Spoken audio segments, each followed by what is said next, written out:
ఒక్కసారి కొమ్మూరి గోల్డ్ కి కాల్ చేయండి. తాకట్లో ఉన్న మీ బంగారాన్ని విడిపించి మార్కెట్ ప్రైస్ కి వాళ్ళు కొనుక్కుని మిగతా డబ్బులు మీకు ఇచ్చేస్తారు. హలో అండి, అందరికీ నమస్కారం. నేను మీ కట్టా కార్తీక్. ఆంధ్రప్రదేశ్ రాజకీయాల్లో నోటీసుల పర్వం నడుస్తుంది. బొత్స సత్యనారాయణ వైసీపీ కీలక నేత, మాజీ మంత్రి, శాసనమండలిలో ప్రతిపక్ష నాయకుడు. ఆయనకి నిన్న హెరిటేజ్ సంస్థ వారు నోటీసులు పంపించారు. మీకు 2 రోజుల క్రితం బొత్స సత్యనారాయణ ప్రెస్ మీట్ పెట్టి ఒక చీజ్ ప్యాకెట్ చూపిస్తూ, ఇదిగో నెయ్యి ప్యాకెట్ చూడండి, ఇది హెరిటేజ్ సంస్థదే, మ్యానుఫ్యాక్చరింగ్ బై ఇండాపూర్ ఇండస్ట్రీ అంటే ఇండాపూర్ డైరీ, మహారాష్ట్రలోని ఇండాపూర్ డైరీ, మనకాడున్న హెరిటేజ్ డైరీ రెండు ఒకటే అని చెప్పేసి చీజ్ ప్యాకెట్ని చూపిస్తూ నెయ్యి ప్యాకెట్ అని నమ్మించే ప్రయత్నం చేశారు. దాని మీద హెరిటేజ్ డైరీ వాళ్ళు చాలా సీరియస్ అయ్యారు. వాళ్ళు నిన్న బొత్స సత్యనారాయణ గారికి నోటీసులు పంపించారు. హెరిటేజ్ డైరీ, ఇండాపూర్ డైరీ ఒకటే అని మీరు ఆరోపణ చేశారు, నిరూపించండి, నిరూపించలేకపోతే క్షమాపణ చెప్పండి, మీ మీద లీగల్ క్రిమినల్ యాక్షన్ తీసుకుంటాం, పరువు నష్టం దావా చేస్తాం, మీరు నిరాధార ఆరోపణలు చేశారు అంటూ లీగల్ నోటీసులు పంపించారు. ఈరోజు సాక్షి మీడియాకి, సాక్షి పేపర్కి, టీవీ ఛానల్కి రఘురామ్ కృష్ణరాజు గారు శాసనసభ స్పీకర్గా ఉన్నారు, డిప్యూటీ స్పీకర్గా ఉన్నారు.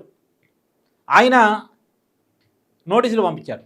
తన పరువుకి భంగం కలిగేరా, తన నియోజకవర్గంలో హుండీ ఎమ్మెల్యే కదా రఘురామ్ కృష్ణరాజు గారు, హుండీ నియోజకవర్గంలో ఏదో అశాంతి ఉంది, రఘురామ్ కృష్ణరాజు గారు తనకు వ్యతిరేకంగా ఉన్న వాళ్ళని చంపడానికి కూడా ప్రయత్నం చేస్తున్నారు, ఏదో ఆ రకంగా ఆయన పరువుకి భంగం కలిగించేలా వార్తలు రాశారట. దాన్ని ఆయన ఖండిస్తూ, ఈ నిరాధారమైన ఆరోపణలు చేస్తూ ఈ వార్తలు రాయటం అనేటువంటిది జర్నలిజం కాదు, నాకు క్షమాపణ చెప్పండి, పైగా ₹1 నష్టపరిహారం నాకు చెల్లించండి, మీ మీద క్రిమినల్ లీగల్ యాక్షన్ తీసుకుంటాను అని చెప్పేసి ఆయన ఒక నోటీసులు పంపించారు.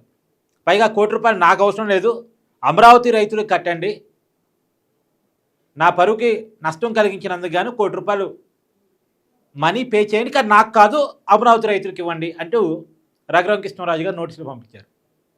సో ఇక్కడ ఒక విషయాన్ని కీలకంగా గమనించాలి. వైసీపీ గత కొన్నాళ్ళుగా రకరకాల డైవర్షన్ పాలిటిక్స్ నడిపించే ప్రయత్నం చేస్తుంది.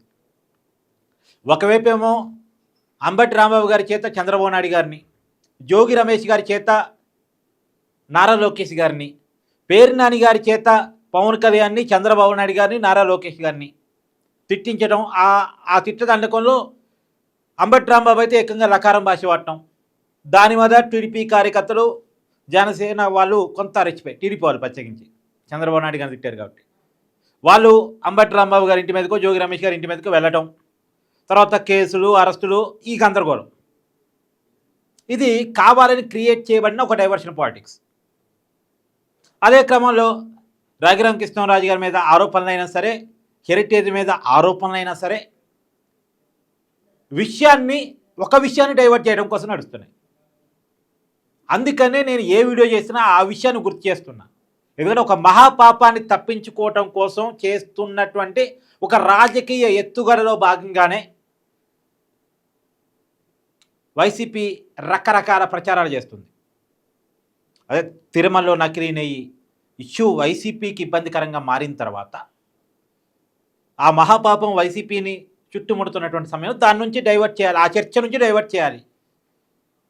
దాంట్లో భాగంగానే అనేక రకాల ఇష్యూస్ నడిపించే ప్రయత్నం చేస్తుంది.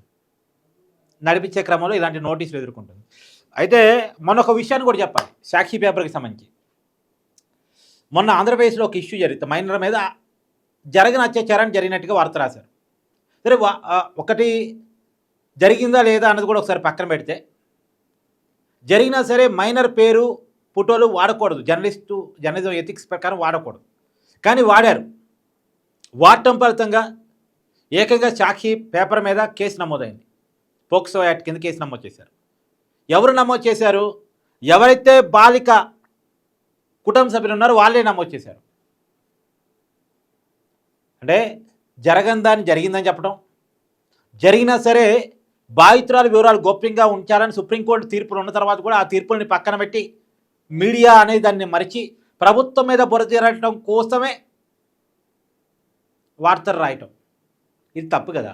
ఇప్పుడు మామూలుగా ఏంటంటే ఏ న్యూస్ పేపర్ అయినా, ఏ టీవీ ఛానల్ అయినా సరే ఏ పార్టీకి ఆ పేపర్ ఉంది, ఏ పార్టీకి ఆ ఛానల్ ఉంది, కాదు అనేది ఏముంది కానీ నేను కాదంటే మాత్రం నిజం కాకుండా పోయిద్దా.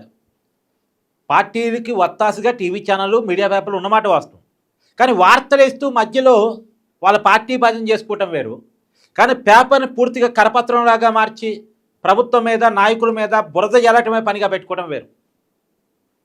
ఇష్యూ ఏం దొరికినా సరే దాన్ని ప్రభుత్వం మీద బురద జల్లాలి, ఇష్యూ ఏం జరిగినా సరే టీడీపీ వాళ్ళ మీద బురద జల్లాలి. ఇందుకోసం సాక్షి పనిచేయకూడదు.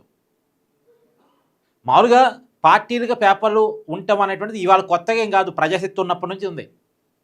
ప్రజాశక్తి కమ్యూనిస్టులది. కమ్యూనిస్టు భావజాలాన్ని చాలా బలంగా ప్రజల్లోకి తీసుకెళ్ళడానికి ఆ పేపర్ ఉపయోగపడింది. భారత స్వతంత్ర ఉద్యమం సమయంలో కూడా కాంగ్రెస్ కొన్ని కరపత్రాలు పేపర్లు నడిపించింది, మీడియా నడిపించింది అప్పుడున్న స్థాయిలో. అప్పుడు సరే ఏదైనా ఒక రాజకీయ భావజాలాన్ని జనంలో తీసుకెళ్ళడం కోసం ఉన్నాయి, గతంలో కూడా ఉన్నాయి. అవి కదే ఇప్పుడు పరిధి పెరిగినాయి. అప్పుడు కేవలం వార్తా పేపర్లు, ఇప్పుడేమో టీవీ ఛానల్స్ కూడా వచ్చాయి. కానీ ప్రతి దానికి ఒక గీత ఉంటుంది, ఒక సన్నని గీత ఉంటుంది. ఆ గీత దాటి మన ఇష్టం వచ్చినట్టుగా వార్త రాయకూడదు, వార్త ప్రే చేయకూడదు. మనం రాజకీయంగా వ్యతిరేకించే నాయకుడు కాబట్టి ఏదైనా అందాం, రోడ్డు మీద ఏదైనా జరిగితే అదిగో ఆ నాయకుడే చేపించాడు అందాం. ఇది కరెక్ట్ కాదు. జర్నలిజం ఎథిక్స్ కాదు. ఒక పార్టీ కరపత్రం లేక పేపర్ పనిచేయకూడదు. అప్పుడప్పుడు అవసరమైనప్పుడు వాళ్ళ పార్టీ రాజకీయ భావజాలాన్ని వాళ్ళ నాయకుడిని ప్రమోట్ చేసుకోవచ్చు. కానీ వాళ్ళు ఇప్పుడు ఇదంతా డైవర్షన్ పాలిటిక్స్ కోసం చేస్తున్నారు. అది సక్సెస్ అవుద్దా కాదా అనేది పక్కన పెడితే నోటీసులు అయితే సాక్షి ఎదుర్కొంటుంది, కేసులు అయితే సాక్షి ఎదుర్కొంటుంది. మీ అభిప్రాయాన్ని కూడా కామెంట్ రూపంలో తెలియజేయండి. Thank you.